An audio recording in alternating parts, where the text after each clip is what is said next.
This month, the month of September, is the month that we observe suicide prevention.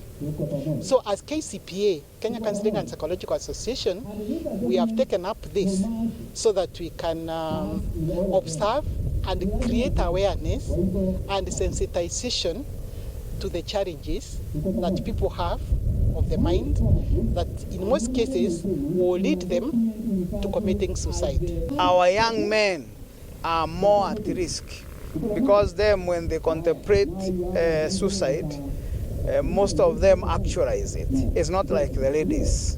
But I also want to say that at the Meru National Polytechnic, we have not had cases of suicide for the time I have been here, except where we have averted cases of meditation to commit suicide.